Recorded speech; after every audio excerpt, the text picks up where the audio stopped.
జనసేన అధినేత పవన్ కళ్యాణ్ ఈ రోజు తెనాలిలో పర్యటించనున్నారు. కూటమి అభ్యర్థిగా పోటీ చేస్తున్న నాదెండ్ల మనోహర్ తరపున పవన్ ఎన్నికల ప్రచారం నిర్వహించనున్నారు. సాయంత్రం 4 గంటలకు తెనాలికి చేరుకోనున్న పవన్ వారాహి వాహనంపైన చెంచుపేట అలాగే సుల్తానాబాద్ మార్కెట్ ఏరియా ప్రాంతాల్లో రోడ్ షో నిర్వహిస్తారు. ఆ తర్వాత మార్కెట్ ప్రాంతంలో బహిరంగ సభలో పవన్ ప్రసంగిస్తారు. పవన్ కళ్యాణ్ గారు రాబోతున్నారు. దానికి ఆ ప్రోగ్రాం ఖరారు చేశాం.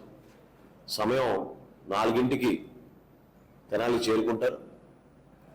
అదేవిధంగా 6 గంటలకల్లా ఒక బహిరంగ సభ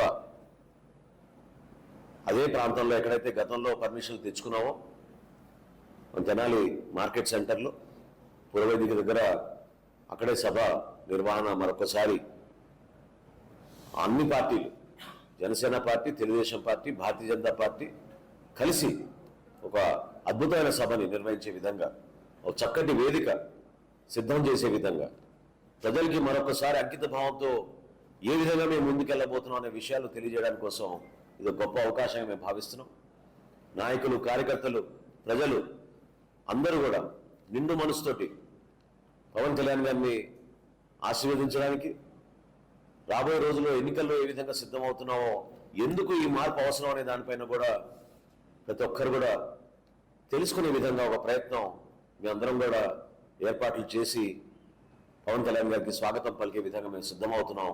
దానికి ప్రజలందరూ కూడా తోడ్పాటు, వారి సహకారం ఎంతో అవసరమని భావిస్తూ రెడ్డిగా ఇవాళ జనసేన అధినేత తెనాలిలో పర్యటించనున్నారు. ఇక కూటమి అభ్యర్థిగా పోటీ చేస్తున్న నాదెండ్ల మనోహర్ తరపున అయితే పవన్ ఎన్నికల ప్రచారం అయితే నిర్వహించనున్నారు. రైట్గా దీనికి సంబంధించి పూర్తి డీటెయిల్స్ మా ప్రతినిధి శ్రీనివాస్ అందిస్తారు. శ్రీనివాస్, చెప్పండి, పవన్ అయితే తెనాలిలో పర్యటించనున్నట్టుగా తెలుస్తోంది. నాదెండ్ల తరపున అయితే ఎన్నికల ప్రచారం నిర్వహించనున్నట్టుగా తెలుస్తోంది. యాత్ర డీటెయిల్స్ అన్ని ఎలా ఉన్నాయి, ఏంటి? జనసేన పార్టీ అధినేత పవన్ కళ్యాణ్ ఈ రోజు గుంటూరు జిల్లా తెనాలి నియోజకవర్గంలో పర్యటిస్తున్నారు. తెనాలిలో వారాహి విజయబేరి బహిరంగ సభలో పాల్గొనున్నారు. అలానే తెనాలి పట్టణంలో పురవీధుల్లో రోడ్ షో కూడా నిర్వహించడానికి సిద్ధం కావడం జరిగింది. ఇప్పటికే తెనాలి పట్టణం అంతా కూడా జనసేన పార్టీ సంబంధించిన కార్యకర్తలు, అభిమానులంతా కూడా ఉత్సాహంగా ఉన్నటువంటి పరిస్థితి ఉంది. అయితే పొత్తులో భాగంగా ఉమ్మడి అభ్యర్థుల ప్రకటన తర్వాత ఆ ఉమ్మడి గుంటూరు జిల్లాలో ఏకైక అభ్యర్థిగా నాదెండ్ల మనోహర్ పోటీ చేస్తున్నారు. నాదెండ్ల మనోహర్ విజయానికి అవసరమైన విధంగా పవన్ కళ్యాణ్ ప్రచారానికి రానున్నారు. అయితే గతంలో తెనాలి వచ్చిన సమయంలో ఉవ్వెత్తున ఎక్కిపడిన విధంగా జనసందోహం రావడం జరిగింది.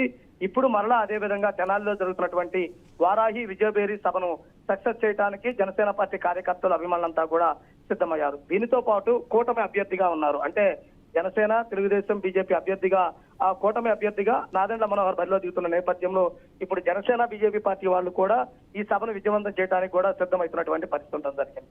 అయితే ఈ 4.5 సంవత్సరాలలో ఆ వైఎస్ఆర్సీపీ ప్రభుత్వం వల్ల ఏమి నష్టపోయాము, ఇప్పుడు మరలా వైసీపీ పార్టీ ఎందుకు రాకూడదు, అలానే జనసేన పార్టీ కూటమికి, జనసేన పార్టీ, బీజేపీ, తెలుగుదేశం కూటమికి ఎందుకు ఓటేయాలి, ఓటేస్తే భవిష్యత్తులో ఏం చేయబోతున్నాము అని చెప్పే విధంగా కూడా పవన్ కళ్యాణ్ ప్రసంగం ఉంటున్నట్టు కూడా ప్రతి ఒక్కరూ ఆసక్తిగా ఎదురు చూస్తున్నటువంటి పరిస్థితి. అయితే తెనాలి నుంచి పోటీ దిగినటువంటి ఏకైక ఎమ్మెల్యేగా ఉన్నటువంటి నాదెండ్ల మనోహర్ ను భారీ మెజార్టీతో గెలిపించాలని కూడా పవన్ కళ్యాణ్ కోరే అవకాశం ఉంది. అయితే ఇప్పటి వరకు చూసినట్లయితే కనుక జనసేన పార్టీకి సంబంధించి కొంతమంది అసమ్మతి నేతలు బయటకు వెళ్ళినా కానీ ఇప్పుడు పవన్ కళ్యాణ్ సభల వల్ల ఆ ప్రభావం కనపడకుండా జాగ్రత్త పడే అవకాశం కూడా కనపడుతుంది. అయితే విజయవాడలో పోచిన మహేష్ గాని, అలానే నెల్లూరులో మనుక్రాంతి రెడ్డి, అమలాపురంలో రాజాబాబు, ఇలా పార్టీకి సంబంధించినటువంటి ముఖ్యమైన నేతలు కొంతమంది బయటకు వెళ్ళినా కానీ జనసేన పార్టీ ఈ ఎన్నికల్లో తన సత్తా చాటానికి కూడా సిద్ధమయ్యే విధంగా జనసేన పార్టీ అధినేత పవన్ కళ్యాణ్ యొక్క ప్రచారం ఉండనుంది.